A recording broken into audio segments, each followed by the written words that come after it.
Ravie de vous retrouver du coup pour ce troisième rendez-vous de Oui, lecture du tome 11 avec les questions-réponses en direct. alors, il Alors y a mon des... père, pour démarrer, Oui. il y avait une question qui vous avait été posée il y a 15 jours et qui m'a été redemandée, donc je reviens vers vous. Par Mhm. rapport au tome 7, le Seigneur qui dit soyez maudits, soyez maudits. Comment pouvoir Oui, expliquer cette phrase? c'est ça, oui. Donc, ça, c'est au tome 7. Après cela, je regarde dans la traduction. Après cela, Jésus a disparu. Je me suis retrouvé dans une église et il paraissait que plusieurs personnes disaient maudit, maudit, comme s'ils voulaient maudire le Seigneur béni, et aussi les créatures. Je ne sais euh, comment, comment comprendre le poids de ces malédictions euh, et comme elles signifiaient la destruction de Dieu et de elles-mêmes, les créatures. Et je pleurais amèrement pour ces malédictions. Après, j'ai vu sur l'autel un prêtre qui célébrait comme si c'était apparemment le Seigneur, hein, qui est en milieu euh, qui avait dit ces malédictions avec une voix solennelle et avec autorité disait malédiction, malédiction. Ben, voilà, là c'est très simple. En fait, on se retrouve toujours dans euh, la même mouvance. L'homme maudit Dieu et maudit Dieu, là, maldito, maldito, comme s'il voulait maudire le Seigneur, et aussi toutes les créatures. Donc l'homme fait le mal, il est dans la volonté permissive de Dieu, il fait le mal, et les conséquences de ce mal, Louisa voit quelqu'un comme Jésus, un prêtre avec l'apparence de Jésus, donc c'est pas tout à fait Jésus, et qui dit, mais c'est les châtiments qui arrivent quand l'homme est dans la volonté permissive et maudit Dieu. Évidemment, si l'homme maudit Dieu, Dieu est amour. Les conséquences du fait de maudire Dieu en parole et par des actes va faire retomber sur nous la justice divine. On maudit Dieu en avortant des enfants dans le sein de leur mère, eh bien évidemment, on va avoir la conséquence de ces malédictions, c'est-à-dire des guerres, de la corruption et encore plus de maux dans l'humanité. C'est tout. Mais là, on voit la manière officielle, quand Louisa est dans l'église, on voit qu'il y a vraiment quelque chose qui est pas comme une réponse, une conséquence de l'homme qui maudit Dieu. L'homme qui maudit Dieu ne peut recevoir que des malédictions dans sa propre vie. Euh, Évitez de faire ça. Eh bien, merci beaucoup, mon père. Bon, alors, une autre question. Alors, s'il y a des questions avant de démarrer, vous pouvez y aller, mes frères et sœurs. N'hésitez pas à mettre la petite main pour prendre la parole et je vous la donnerai. Pareil sur YouTube, n'hésitez pas à poser vos questions si vous en avez.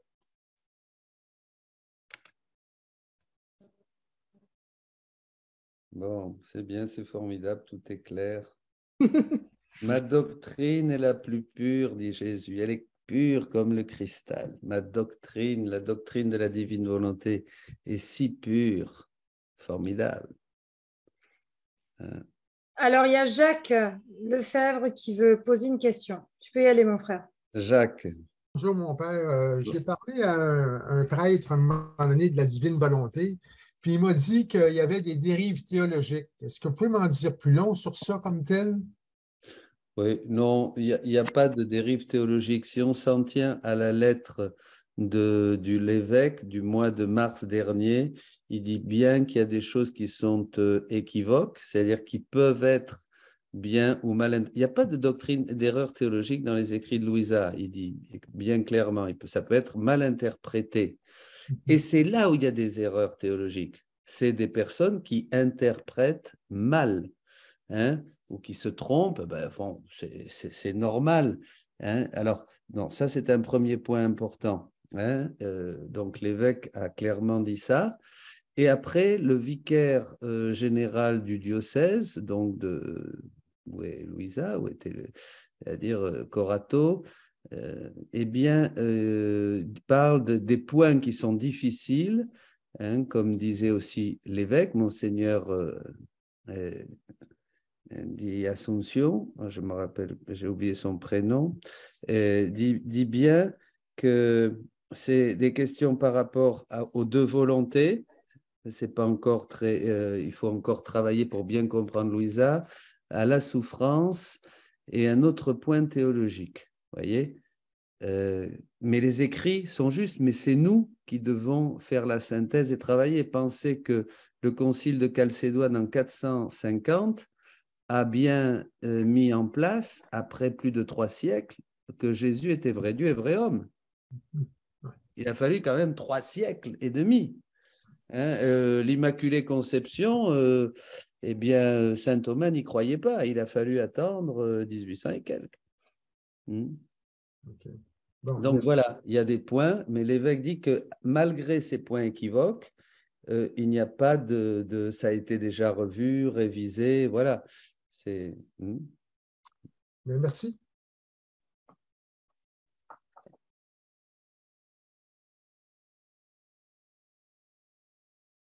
Alors, s'il n'y a pas d'autres questions, eh bien, on va pouvoir reprendre la lecture. Donc, nous en sommes au 26 février 1912. Nous avons notre petite Isabelle qui a une petite extension de voix. Donc, je vais passer le relais à Bénédicte. Voilà. Ma pauvre Isabelle, merci. Hein. Voilà, c'est notre sœur Bénédicte qui va prendre la lecture ce soir. Merci beaucoup, Bénédicte. Donc, n'oublie pas de mettre ton micro, ma sœur. Voilà. Notion d'amour, la créature est faite seulement d'amour. De retour, mon tout et toujours aimable Jésus m'a dit, « Ma fille, je suis amour et j'ai fait les créatures tout amour. Les nerfs, les os, les chairs sont tissés d'amour. Et après les avoir tissés d'amour, j'ai fait courir dans toutes leurs particules le sang, comme les couvrons d'un vêtement, pour leur donner une vie d'amour. Ainsi, la créature n'est pas autre chose qu'un complexe d'amour, et elle ne se meut que par amour et par rien d'autre. » Voilà, ça c'est bien. L'amour est la cause de ce qui nous fait agir. Tous nos mouvements, en fait, tout doit rentrer de nouveau dans cet ordre de l'amour. Parce que l'amour nous a créés, l'amour nous a fait pour lui, l'amour nous a fait pour que nous puissions l'aimer et le glorifier en l'aimant, Dieu.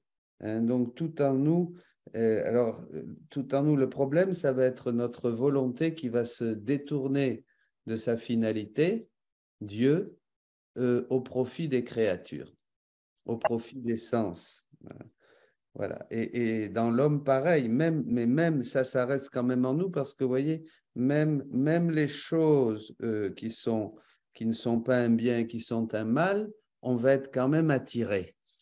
Hein? C'est toujours un mouvement d'amour. C'est toujours un mouvement d'amour qui va nous pousser à faire quelque chose. Pourquoi? Parce que dans le fond, on est à l'image et à la ressemblance de Dieu. Oui. Continuons. Tout au plus, Bénédicte. Il peut exister une diversité d'amour, mais c'est toujours par amour qu'elle se met en mouvement. Voilà. Cela peut être l'amour divin, l'amour de soi-même, l'amour des créatures, un amour mauvais, mais c'est toujours l'amour. Elle, la créature, ne peut pas faire autrement, parce que sa vie, c'est l'amour, créé par l'amour éternel. Par conséquent, elle est portée à l'amour par une force irrésistible. Ainsi, la créature, même dans le mal, dans le péché, doit avoir au fond un amour qui la pousse à faire ce mal. Ah, ma fille, quelle ne doit pas être ma douleur en voyant dans les créatures la propriété de mon amour que j'ai déposée en elles, profanée, contaminée par un autre usage. Moi, pour garder cet amour qui est sorti de moi et que j'ai donné aux créatures, je me tiens auprès d'elles comme un pauvre mendiant. Et quand la créature bouge, palpite, respire, travaille, parle, marche, je lui mendie tout et je la prie, je la supplie, je la conjure de tout me donner en lui disant, fille, je ne te demande que ce que je t'ai donné. C'est pour ton bien. Ne me vole pas ce qui est à moi. La respiration est à moi. Respire seulement pour moi. La palpitation, le mouvement sont à moi. Palpite et bouge seulement pour moi. Et ainsi tout le reste. Mais, à ma suprême douleur, je suis contraint de voir que la palpitation prend un chemin, la respiration un autre. Et moi, le pauvre mendiant, je reste à jeun, pendant que l'amour d'elle-même, des créatures, de ses propres passions, sont rassasiés. Peut-il exister une injustice plus grande que celle-ci? Ma fille, je veux épancher en toi mon amour et ma douleur. Seul celui qui m'aime peut avoir compassion de moi. Oui. Ici, il y a quelque chose de très important qu'on va retrouver tout au long du livre du ciel. On va retrouver ça aussi dans un texte du 19 novembre 1926, où Jésus explique les douleurs de la divine volonté. Il dit, ma fille, les douleurs de ma divine volonté sont indicibles et inconcevables pour la nature humaine. Ma volonté est dans toutes les créatures. Comprenez? Mais dans le cauchemar d'une terrible et atroce tourmente. Parce qu'au lieu de la laisser régner, de lui laisser vivre sa vie en elle, en nous, les créatures la répriment, ne lui laissant aucune liberté d'agir, de respirer, de palpiter. Vous voyez, cette divine volonté est comme en nous, mais elle est suffoquée, elle est étouffée parce que nous l'obligeons constamment à faire notre volonté. En fait, elle est esclave. Et ça, c'est la douleur que Jésus va vivre durant sa passion, et surtout, il dit à Gethsémani, au jardin des Oliviers, une terrible tourmente. Alors, c'est la volonté humaine, il dit, qui agit, respire librement, voilà, palpite comme elle veut, tandis que la mienne est là que pour les servir, contribuer à leurs actes et y demeurer tourmenté, suffoqué depuis de longs siècles. Je peux être charitable et gentil, ou je peux aussi donner des coups de bâton à mes frères. La volonté, la divine volonté en moi va devoir subir mon acte, mes actes. Et quand je ne pense qu'à moi, elle est là dans un coin, complètement oubliée. C'est absolument atroce de voir ce que nous faisons subir à Dieu, à la divine volonté, constamment, tout le temps, tout le temps, tout le temps. Elle est suffoquée. Ma volonté se tord de douleur dans les créatures et ces convulsions, eh ben, c'est ce que nous ressentons, nous, hein, les remords de conscience, les désillusions, les revers, les croix, la lassitude de vivre, tout, on peut rajouter les dépressions et tout ça, tout ce qui peut gêner la pauvre créature, nous gêner, ces choses qui nous gênent. Et alors, on ne comprend pas, on prie pour que ça s'en aille de nos vies. Mais en fait, ça ne s'en va pas. Pourquoi? Parce qu'on on ne fait pas la volonté de Dieu, on la laisse esclave, on ne lui demande pas de régner. Vous voyez, on ne lui demande pas de régner, donc on subit les conséquences des convulsions, des douleurs, des souffrances de la divine volonté qui est suffoquée en nous. Hein, car il est juste, dit Jésus, que puisque les créatures gardent la divine volonté crucifiée et toujours dans la tourmente, la divine volonté les appelle à travers ces convulsions. Vous voyez, ce sont des appels incapables de faire autrement puisqu'on l'empêche de régner. C'est magnifique, ça donne une intelligence. Elle nous fait sentir par des convulsions. Par exemple, je réagis de telle manière devant une maladie, je réagis de telle manière devant une agression, je réagis de telle manière et je suis encore plus mal, j'ai encore plus de remords, je suis encore plus déprimé parce que je ne veux pas réagir de manière comme la divine volonté le voudrait. Je ne veux pas la laisser régner en moi. Je ne veux pas accepter de revivre la vie de Jésus crucifié, persécuté, souffrant, abandonné, seul. Je veux vivre ma vie. Vous comprenez? Je veux vivre ma vie. Je ne veux pas perdre ma vie pour gagner la vie. Je veux vivre ma vie. Je veux que ma volonté humaine règne sur ma vie. Je ne veux pas répéter la vie de Jésus. Ça, c'est une clé de compréhension de tout de tout.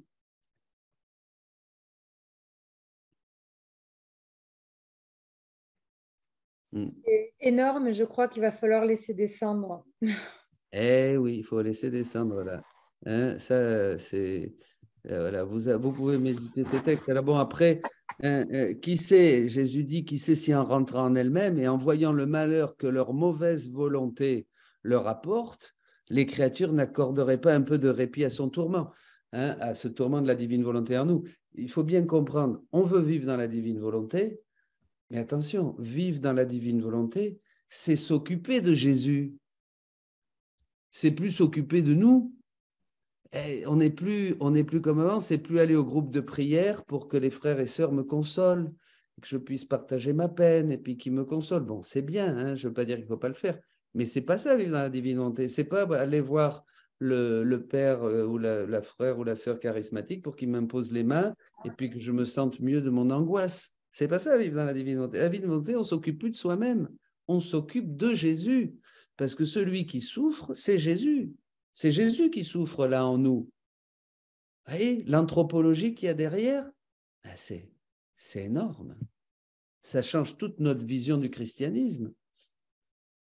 Donc, on veut vivre dans la divine volonté, ben c'est bien Jésus. J'entre dans la divine volonté, je n'existe plus, je vais répéter. Je vais te laisser répéter ta vie en moi. C'est ce que dit le catéchisme de l'Église catholique au numéro 521.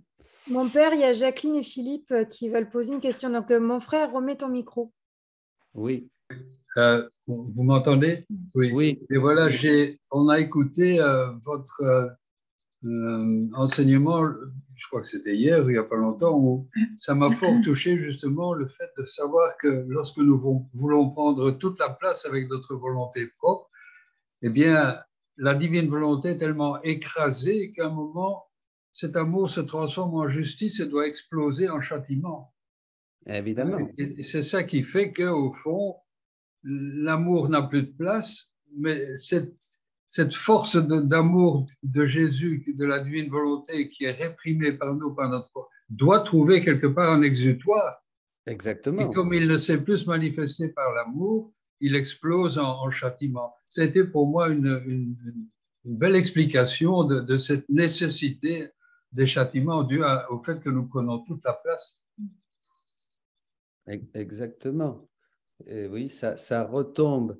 Comme ben, Jésus dit dans un autre endroit, il dit, je vais essayer par les voies de l'amour, hein, de ramener l'homme en moi.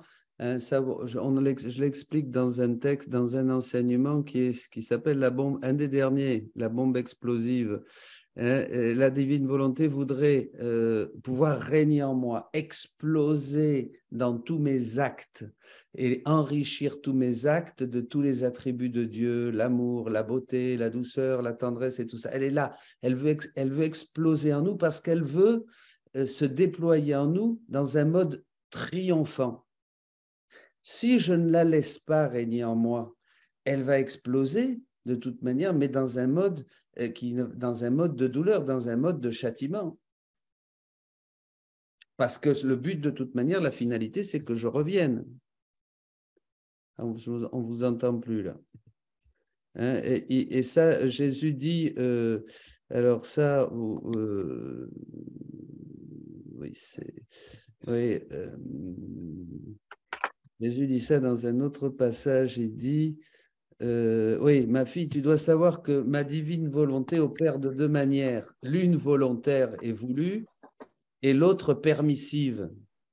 Lorsque ma volonté agit de façon volontaire, elle accomplit mes desseins. Elle forme la sainteté.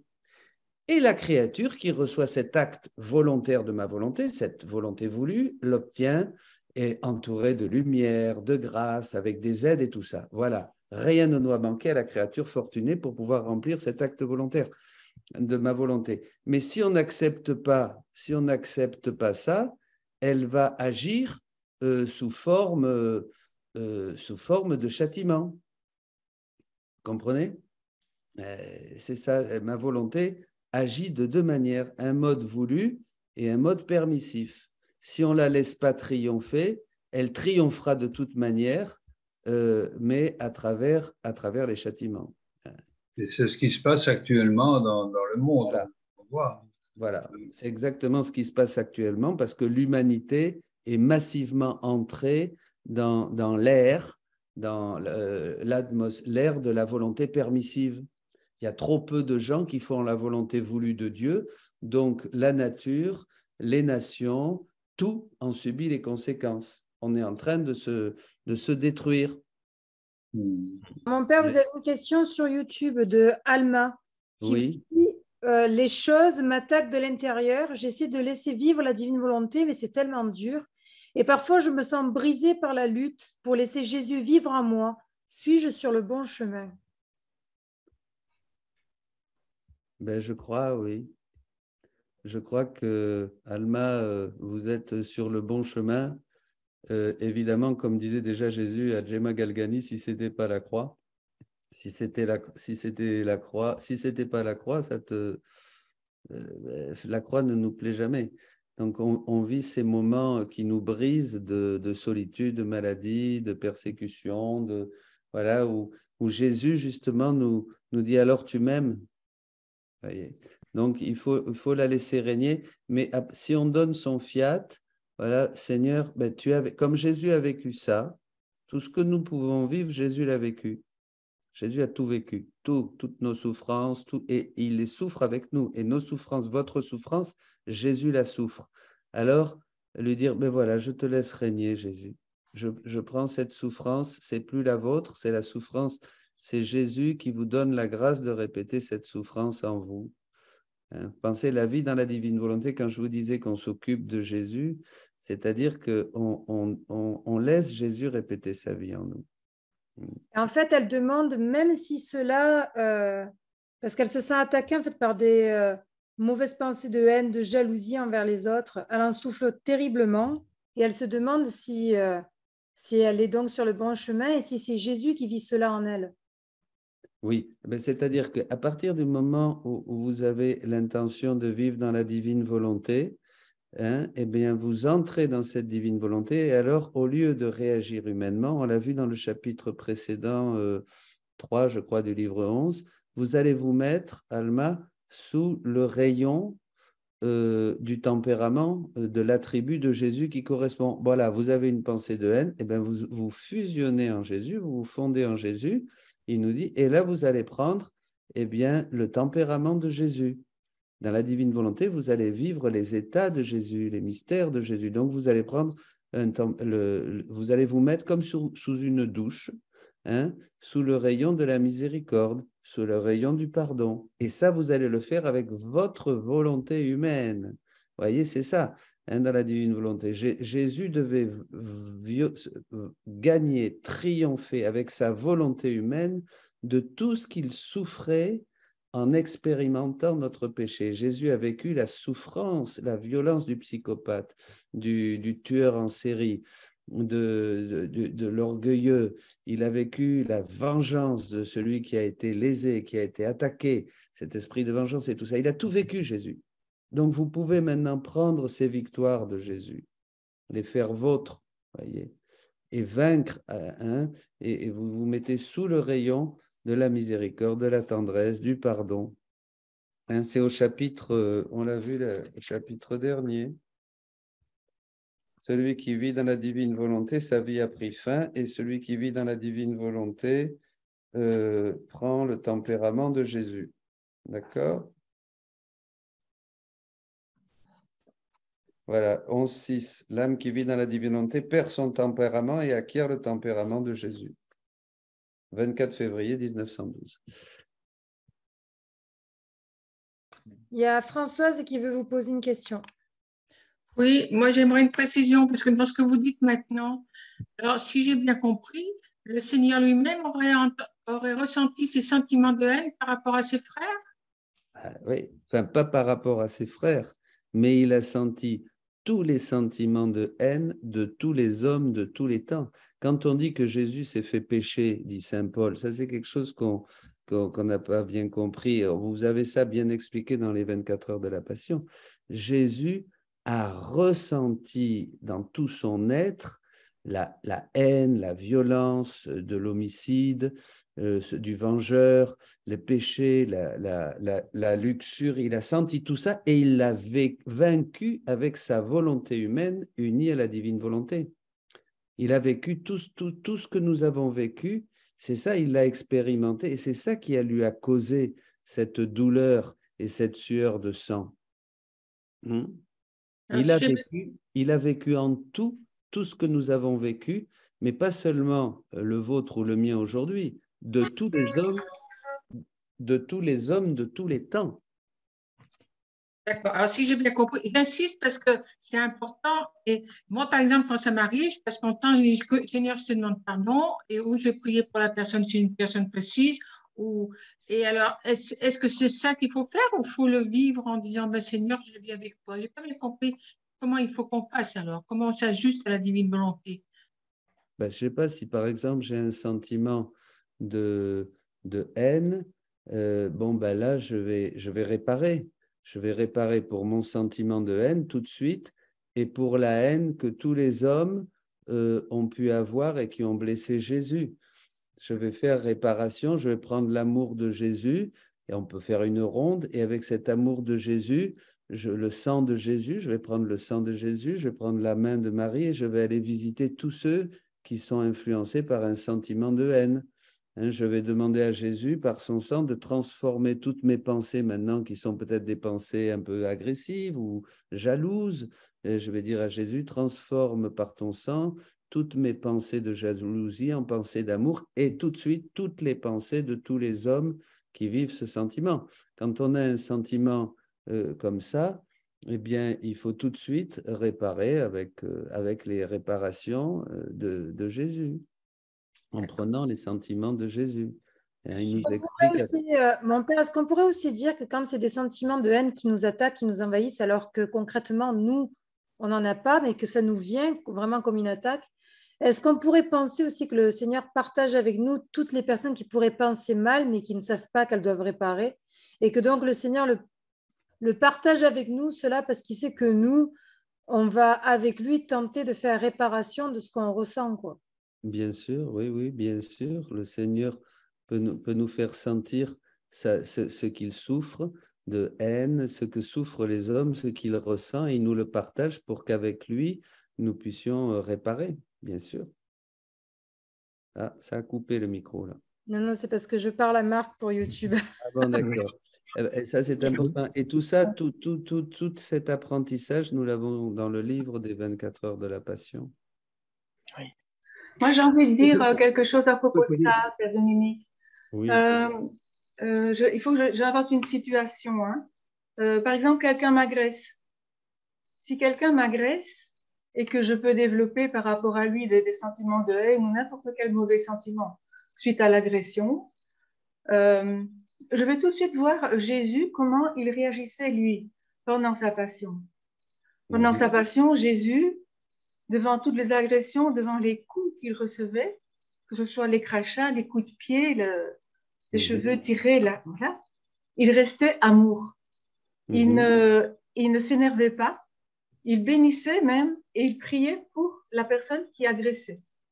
Oui. Alors, ça va si je suis dans une situation comme ça, moi, je demande à Jésus de venir en moi, vivre ça et de me donner ce tempérament qu'il a par rapport à cette personne qui m'agresse.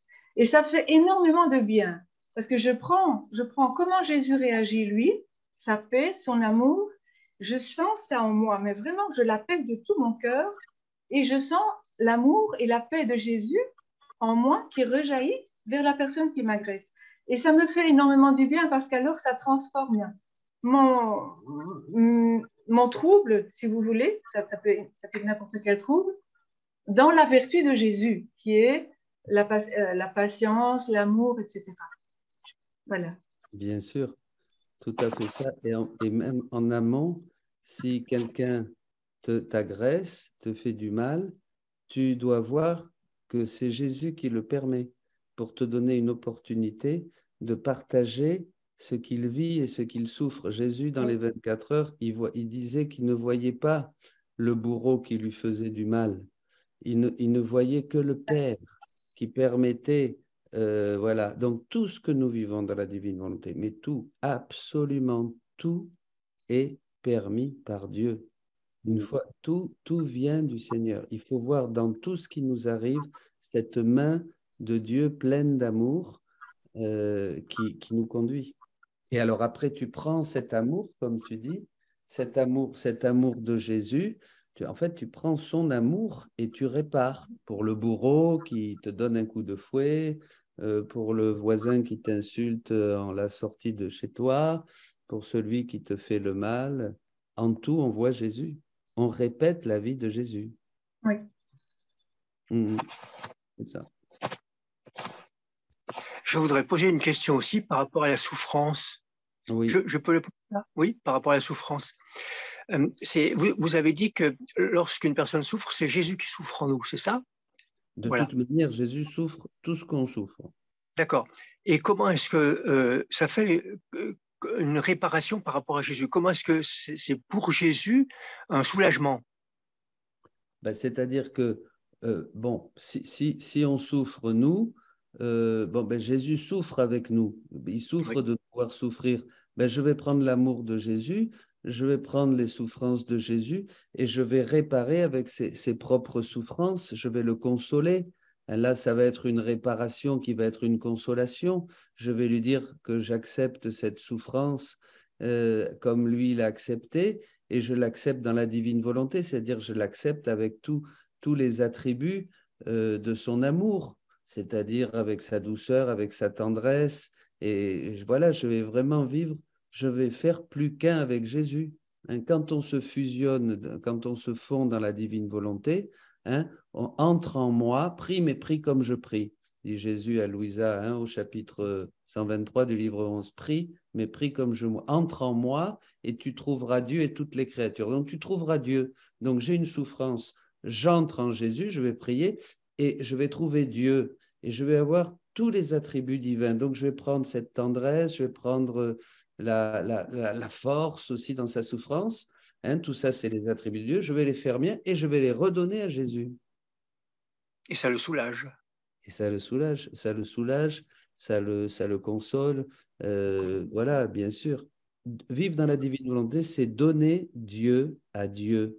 Donc, en fait, le Seigneur nous donne le moyen de lui redonner tout ce qu'il est. On ne peut pas satisfaire Dieu avec nos petites vertus humaines, ou avec nos petites pensées, ou avec nos souffrances humaines. En Dieu ne peut entrer que du divin. Donc la divine volonté n'est pas une fin, elle est un moyen pour entrer de plein pied dans cette immensité du divin qui est l'acte unique, qui est le divin vouloir. La finalité, c'est le divin vouloir. La finalité, c'est vivre dans l'acte unique et éternel de Dieu.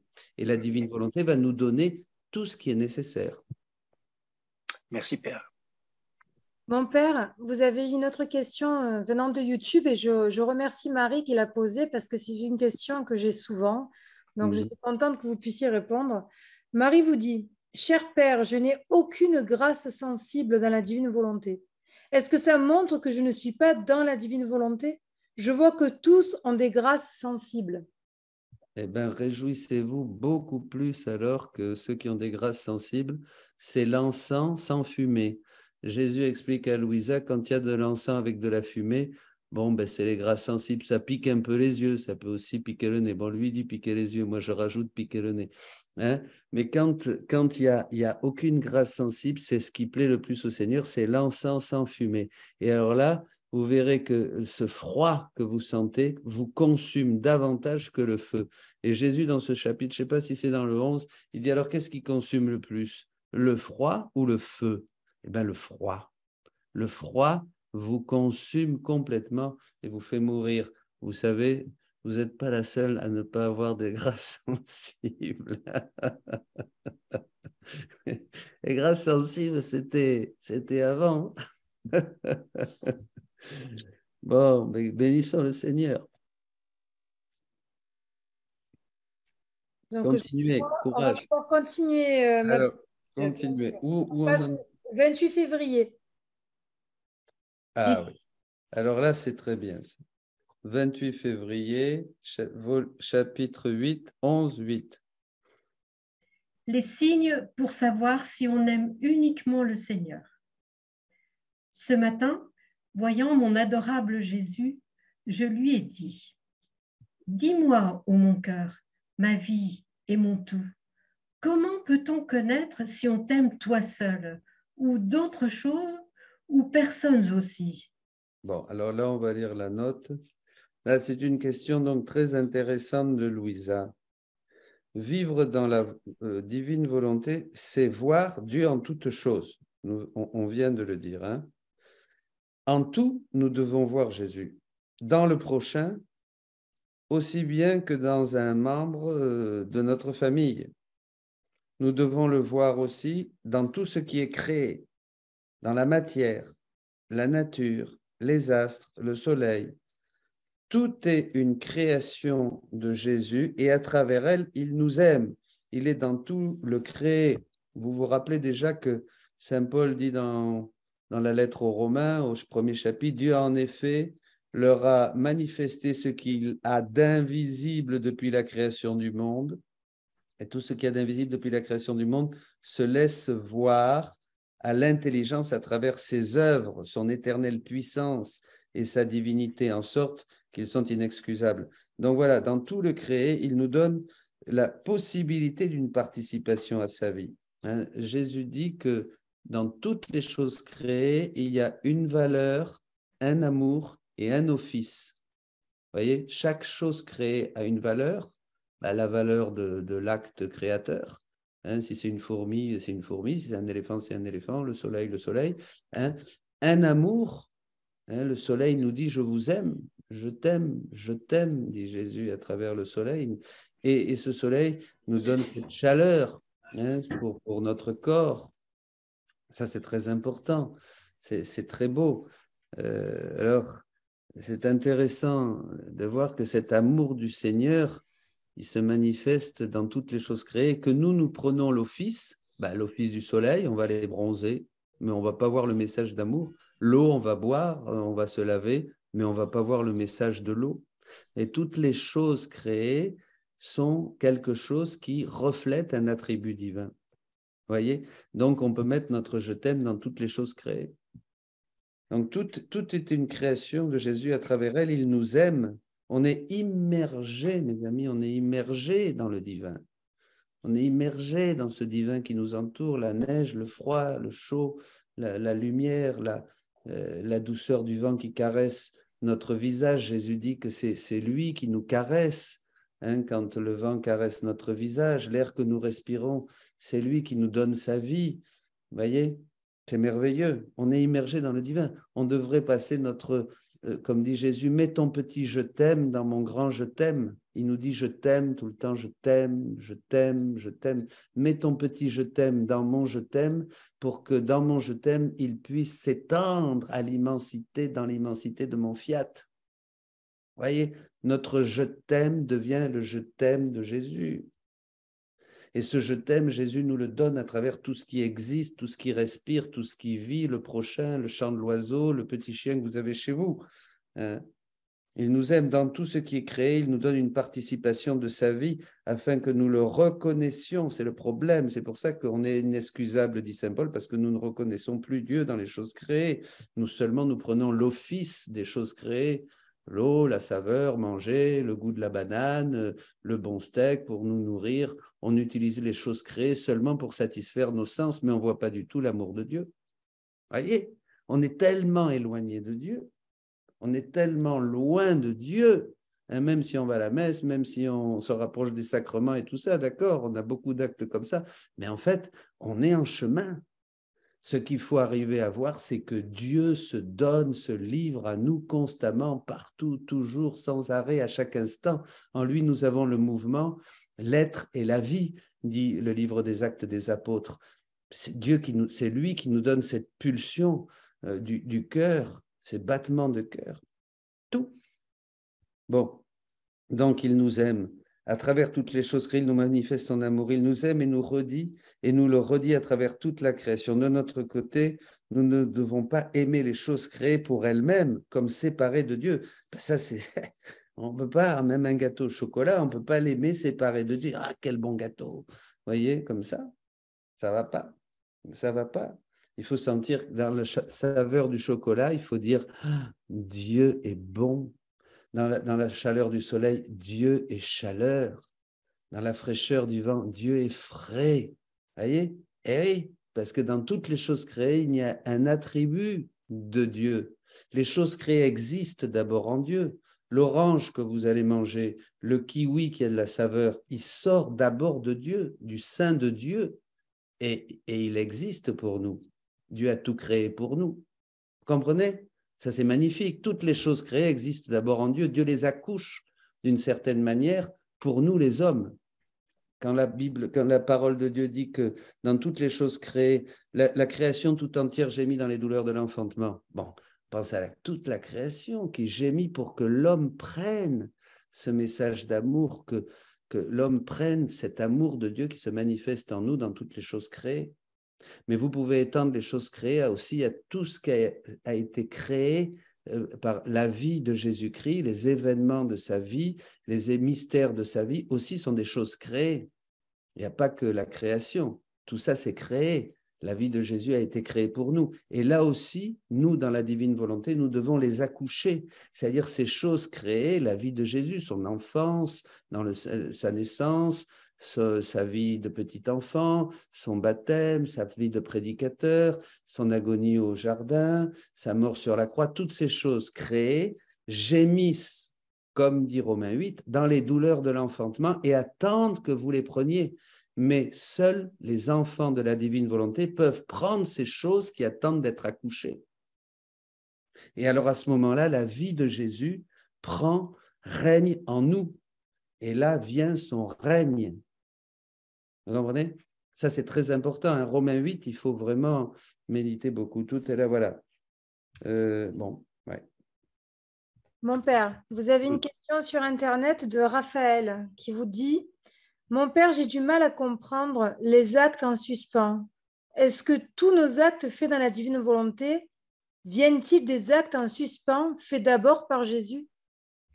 Oui, ben, les actes suspendus, c'est tout ce qu'a fait Jésus pour nous et qui maintenant est disponible pour qu'on le prenne. Hein. Voilà.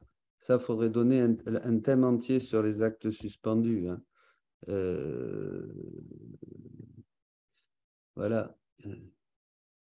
Jésus a payé pour nous et nous avons voilà. Il attend qu'on prenne tout ce qu'il a fait pour nous, pour que nous puissions le vivre, et tout ce qu'a fait aussi la Vierge Marie.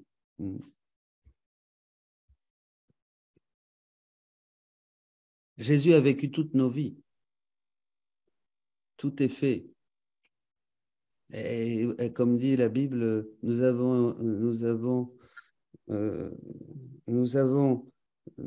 prendre ces bénédictions, Nous avons été bénis de tout type de bénédictions célestes en Jésus-Christ, dans Saint Paul. J'aime bien, je rapproche ça avec toutes les choses, tous ces actes que Jésus a fait, lui qui a reçu la gloire universelle, puisqu'il a refait tous nos actes, eh bien, voilà, tout ça est à notre disposition, comme la dame qui disait là, voilà, tout est à notre disposition. J'aurais encore une question, Père, par rapport à la création, aux choses qui sont créées, par exemple. En ce qui concerne les petites bestioles qui vous agacent, les moustiques, les guêpes et tout ça, les araignées, comment est-ce qu'il faut prendre ça? Parce qu'on a plus de tendance à leur taper dessus. Ah oui, bien sûr, moi j'ai toujours ma petite tapette là quand il y a des mouches. Hein, Bah oui, mais alors, c'est-à-dire que le problème, vous pensez aux moustiques, aux araignées, bien sûr, mais si vous allez dans la jungle, faites gaffe au lion parce qu'il va vous bouffer. Hein. Et si vous sortez dans la rue, le chien va vous faire pipi dessus sur le pantalon aussi. Hein. Il va vous prendre pour un poteau, il va lever la patte et vous faire pipi dessus. Alors, pourquoi? Parce que justement, comme nous n'avons plus la divine volonté en nous qui règne, eh bien, la création, toute cette création tout entière qui gémit dans les douleurs de l'enfantement et qui attend la révélation des fils de Dieu, eh bien, elle ne voit pas la divinité. Le chien, il ne faisait pas pipi sur Adam, hein, ni sur Ève. Le lion ne le bouffait pas non plus. Hein. Adam régnait absolument sur toute la création, puisque régner, dominer, dit Jésus au début, l'homme complètement à l'image et à la ressemblance de Jésus-Christ, qui possédait la divine volonté, la vie divine et tous les attributs divins, régnait sur toute la création. C'était un petit Dieu. C'est pour ça que ce paradis, cette création, était le paradis terrestre de l'homme. Une fois que l'homme a perdu la vie divine et la divine volonté, la création ne reconnaît plus l'homme. Et là, elle nous devient hostile. Alors, quand on sera complètement dans la divine volonté, on craindra plus ça.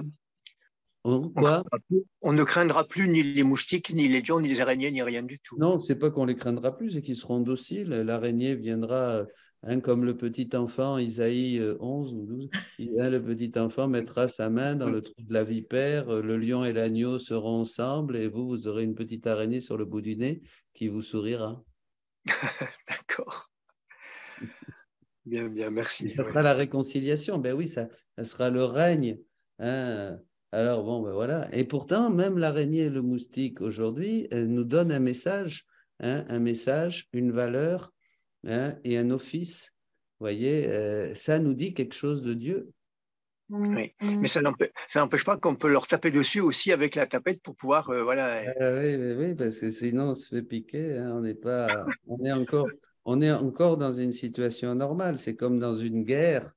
Dans une guerre, est-ce que j'ai le droit de tuer quelqu'un qui va mettre en péril la vie de mes enfants?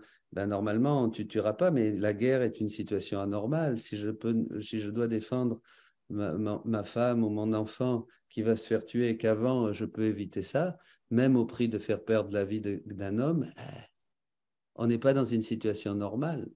Ça, c'est à réfléchir, hein, mais on peut aller plus loin encore. D'accord. Merci beaucoup.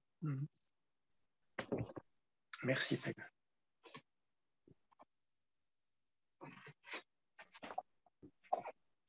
Alors. Je continue? Alors, on continue. Où on en est là? Oui.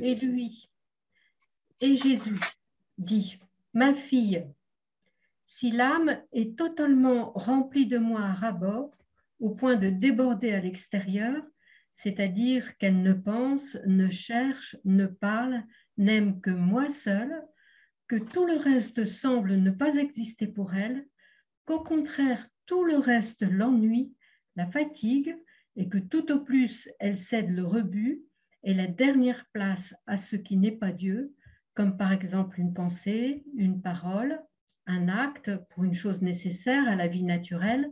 Il faut s'arrêter. Il faut s'arrêter parce que là, on va trop vite et après, je ne vais pas… Il y a trop de choses. Il y a trop de choses. Merci, Bénédicte. Il y a trop de choses. D'abord, arrêtons-nous là. Ma fille, si l'âme est totalement remplie de moi, à ras-bord. Vous voyez, donc il faut une mesure bien remplie, débordante. Il faut être rempli d'amour. Il faut se débrouiller pour demander ce règne de Dieu, que vienne ton règne, remplis-moi d'amour. Je dois être tout amour. Ça doit être, il ne doit rien avoir en moi autre que l'amour. C'est une lecture très importante qu'il faut vraiment s'efforcer de mettre en pratique. Et ces conseils en pratique. N'oublions pas que la divine volonté, c'est pas seulement c'est pas une spiritualité, c'est pas seulement une doctrine. C'est une doctrine, bien sûr, c'est pas une spiritualité. mais ça doit passer en vie. Ce n'est pas pour faire des choses, c'est que peu à peu, ça devient notre vie. Ça devient notre vie. C'est un dépouillement total où on se vide de tout pour se remplir de Dieu. Tout ce qui s'oppose à Dieu, penser, surtout dans les pensées, doit être mis de côté. Même une goutte de quelque chose qui n'est pas Dieu nous fait perdre le tout. Vous voyez, ça déjà, Saint Jean de la Croix le disait. Cherchez Dieu en tout, partout et à tout instant. Cela semble une folie aujourd'hui, quand le monde se préoccupe justement de tout, sauf de Dieu. Le monde se moque de Dieu. Ça, c'est aujourd'hui. C'est le todo y nada, le tout et rien de Saint Jean de la Croix qui plaisait à dire que si seulement le petit fil retient l'oiseau, celui-ci ne pourra pas s'envoler. Donc, tout en nous doit être débordant. Tout ce que nous sommes doit déborder d'amour. Et on donne le rebut aux autres choses, vous voyez, c'est-à-dire que cède le rebut, la dernière place à ce qui n'est pas Dieu. Ce qui n'est pas Dieu. Jésus dit à Louisa que quand il était avec les apôtres, bon, rapidement, pour le manger, le dormir, ça, ces choses secondaires, c'était très vite fait. Mais qui donnait toute cette priorité à l'amour et à sa relation avec le Père. Bon, continuons, Bénédicte. Attendez, mon père, j'ai beaucoup de questions sur YouTube. Oui. Donc, notamment une question très importante qui revient aussi très souvent, donc je suis contente de pouvoir vous la poser. Elle vient de Laurence. Faut-il obligatoirement lire les écrits de Luisa Piccarreta, donc les livres du ciel, pour vivre dans la divine volonté? Ben oui, mais bien sûr, bien sûr. Alors, c'est-à-dire qu'il y a deux choses qu'il faut tenir compte. Vivre, vous dites. On peut dire que peut-être, on m'a posé souvent cette question, des saints avant Louisa ont vécu un mode éternel. Oui, peut-être, un mode éternel, mais ils n'ont pas développé une vie. Parce que Jésus dit à Louisa, de toi sortiront, je n'ai pas la référence ici, Roland pourra la trouver, de toi sortiront les vérités, les enseignements sur la manière de vivre dans la divine volonté. Tu es la cathèdre, tu es la chair, de toi sortiront. Bon, je ne veux pas dire que, je ne sais pas, par exemple, prenons Padre Pio, peut-être qu'il a vécu, il lisait un peu la Passion, les 24, il a peut-être vécu un mode éternel, mais il ne l'a pas développé, il ne l'a pas dit non plus, sinon il nous l'aurait dit, il aurait eu la mission de le dire. Ou même une Dina Bélanger, même une Conchita Cabrera qui sont arrivées à des summums de sainteté. À Conchita, Jésus dit qui te touche le Verbe. Elle a vécu la grâce de l'incarnation mystique. C'est quand même pas banal. Et cependant, non. Pourquoi? Si on revient à un enseignement basique de Thérèse d'Avila, docteur de l'Église, il y a 3 grâces qui sont différentes et qu'on n'a pas nécessairement les 3 à la fois. La première, c'est de faire une expérience. La deuxième, c'est de la comprendre. Et la troisième, c'est de la transmettre.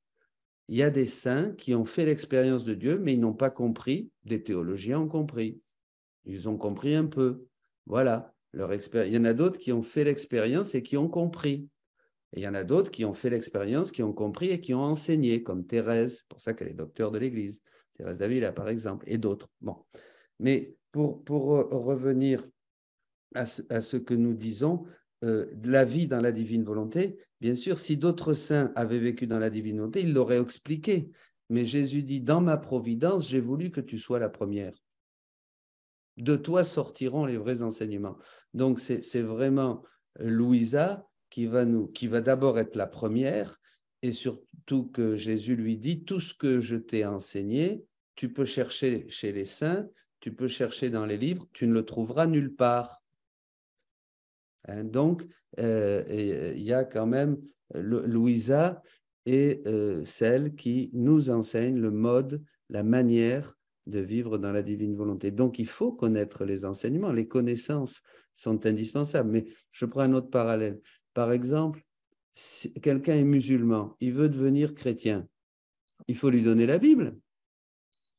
Si je ne lui donne pas la Bible, que je ne lui dis pas qu'il faut, par exemple, prier pour les ennemis, bénir ceux qui nous maudissent. Bah, chez les musulmans, on ne fait pas ça, par exemple. Hein.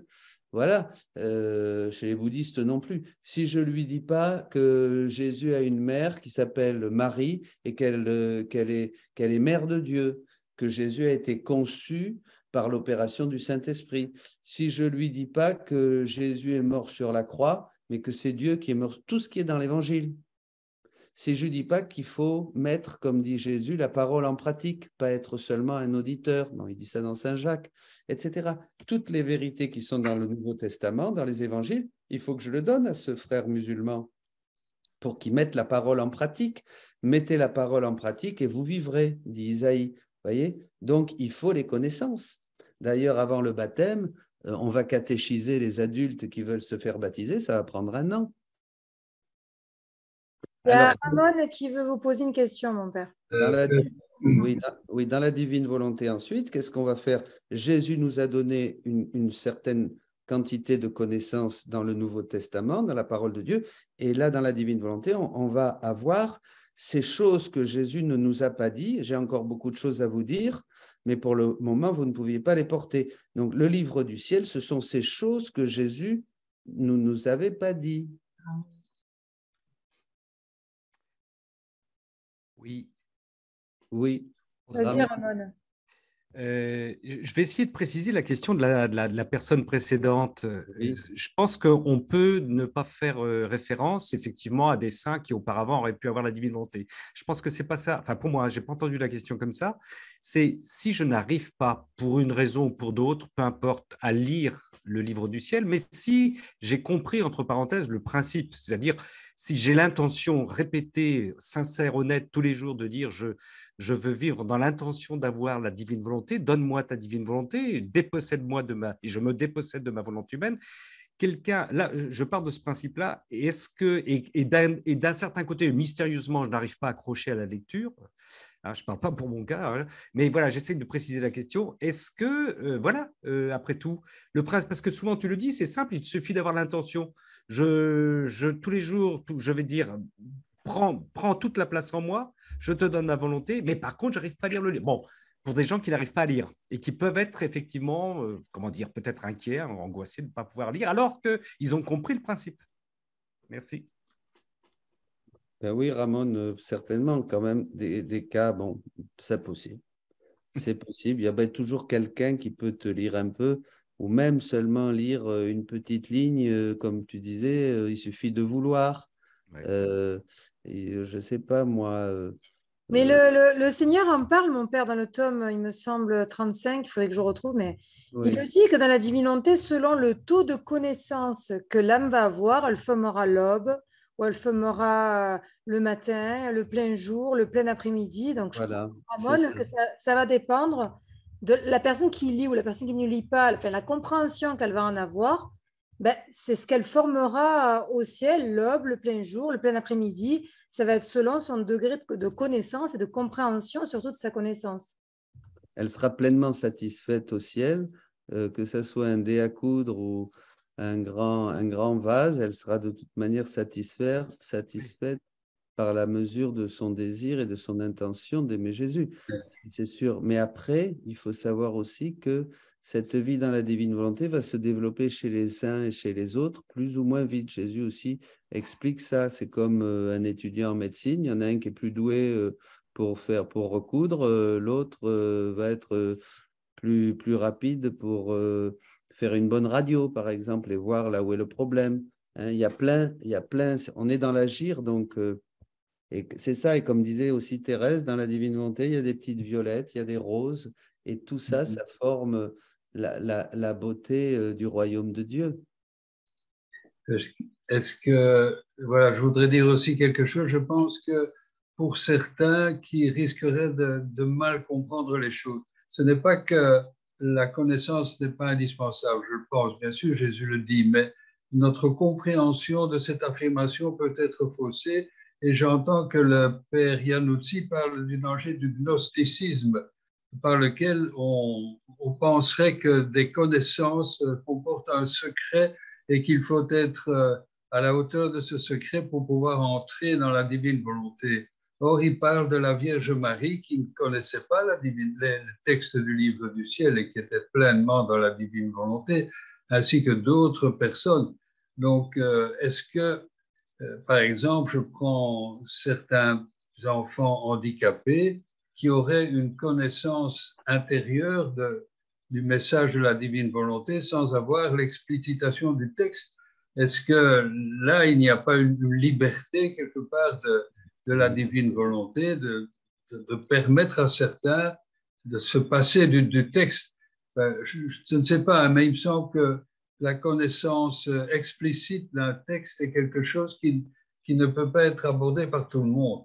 Il y a des gens qui ont une simplicité d'enfant et qui pourraient entrer de plein pied dans ce mystère, alors que d'autres qui connaissent le texte ne le connaissent que de l'extérieur et n'entrent pas.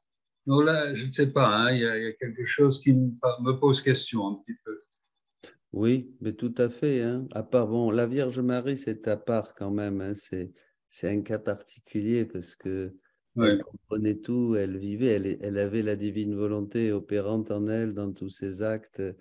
Mais après, nous voyons bien dans l'Évangile des enfants, des handicapés qui vivent une vie toute simple. Ils ne peuvent pas lire les évangiles, ils ne comprennent pas, ils savent à la limite pas lire et pourtant ils vivent avec Jésus et au-delà de ce qu'on voit nous, ils peuvent vivre une grande intimité avec Jésus. Hein, ben, dans la divine volonté, je pense que c'est la même chose, elle règne. Voilà. Hein. Il faut de tout. Hein. Dans notre Église, dans notre monde. Donc, mon père, c'est 21h30 et j'ai une dernière question. Donc allez, on n'a pas fini le texte. Je sais qu'on n'a pas fini le texte. Il faut le finir, hein, il faut le finir. On va le terminer. Donc, je vous pose une dernière question. Alors, je sais qu'il y a beaucoup de questions sur YouTube parce que ça ne s'arrête pas. Mais une dernière question par rapport à YouTube et on finit le texte. C'est Aude qui vous la pose. Est-ce qu'on sait si Adam a vécu longtemps dans la divine volonté avant de la quitter et comment a-t-il eu la possibilité de la quitter puisque dans la divine volonté, on ne peut pas pécher? Oui. Adam a vécu... Jésus dit qu'au ciel, le plus grand saint, c'est Adam. Parce que c'est celui qui a fait le plus d'actes dans la divine volonté, un temps qu'on ne connaît pas, mais il a fait le plus d'actes dans la divine volonté. Hein? Et après, eh bien si il est sorti de la divine volonté, on peut toujours sortir de la divine volonté. Hein? Et là, c'est par Ève qui était de même nature qu'Adam et qui l'a séduit. Hein, et c'est là où Adam est sorti de la divine volonté. Voyez.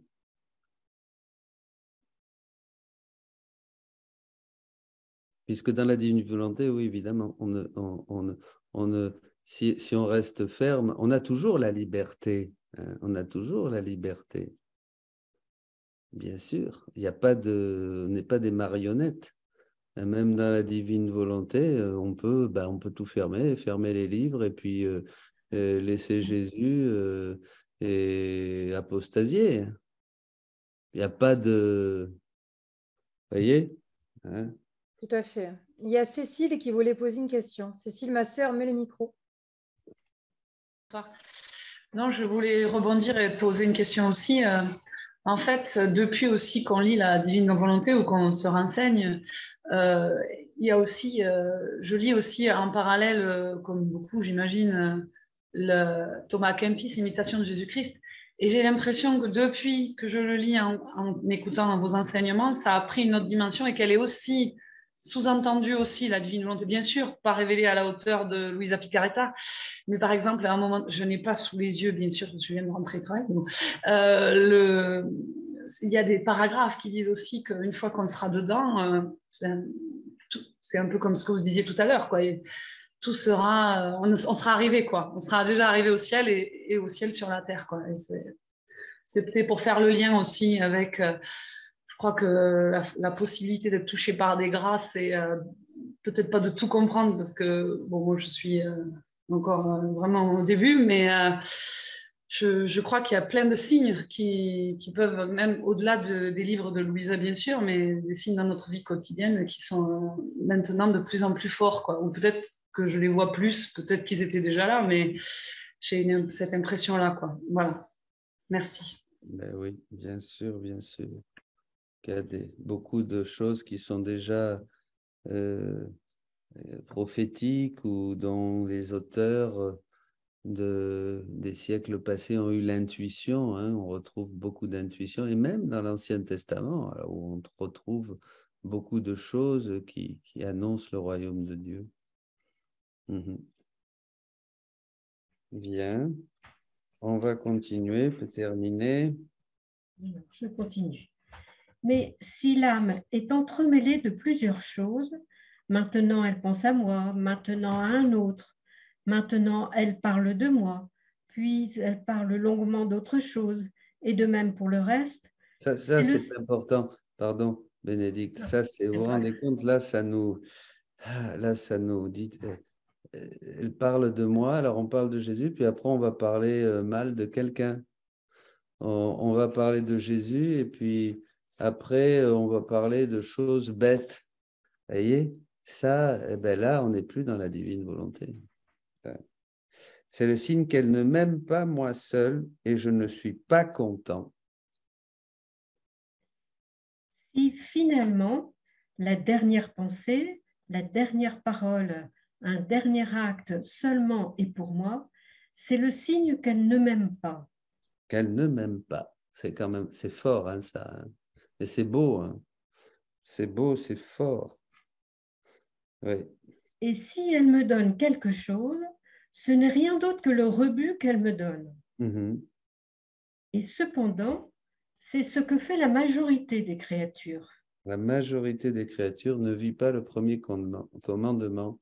Tu aimeras Dieu au-dessus de toute chose, sur toute chose. Tu aimeras Dieu sur ton fils, sur ta fille, sur ton mari, vous voyez? Ah, ma fille, celles qui m'aiment sont unies à moi, comme les branches sont unies au tronc de l'arbre. Peut-il jamais y avoir une séparation, un oubli, une différence d'aliment entre les branches et le tronc? Une est la vie, une est la finalité. Aux deux ensemble sont les fruits, ou mieux, le tronc est la vie des branches, et les branches sont la gloire du tronc. L'un et l'autre sont la même réalité. Ainsi sont avec moi les âmes qui m'aiment. Oh, c'est beau ça. Une seule vie, un seul projet, le même projet que Dieu. Il n'y a pas de rien qui nous sépare. Nous sommes dans une communauté de biens et une communauté de vie, et nous avons un seul projet et un seul destin. C'est immense ce que dit ici le livre 11, hein, c'est ça. Hein, comme dit le commentaire, c'est cela, vivre en Dieu, la vraie vie en Dieu, ce que nous vivrons pour l'éternité. Au ciel, il n'y a rien d'humain.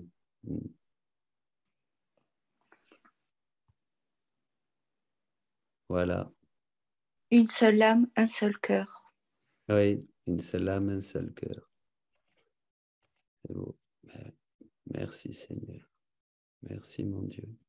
Eh bien, très bien. En tout cas, je remercie tous les frères et sœurs qui se sont connectés sur Zoom, ainsi que ceux qui se sont connectés sur YouTube. Merci énormément de vos échanges, de vos nombreuses questions. Je suis désolée de ne jamais arriver à toutes les dire ou toutes les lire, il y en a trop, mais soyez vraiment abondamment bénis. Mon père, Marc et moi, nous ne pourrons pas être là vendredi prochain, donc on se retrouvera, si c'est possible pour vous, dans 15 jours. D'accord. Voilà. Donc, je le dis à tout le monde, dans 15 jours. De toute façon, je relancerai l'invitation à tout le monde. Et c'était exceptionnel ce soir, 20h30. On reprendra à 20h la prochaine fois. Voilà. Voilà, merci beaucoup, mon père. Soyez abondamment bénis. Et vous tous aussi, frères et sœurs, soyez abondamment bénis pour notre célébration. Merci. Merci beaucoup. Merci beaucoup. Au Merci à revoir. tous. Bonne soirée. Merci. Merci, au revoir. Au revoir.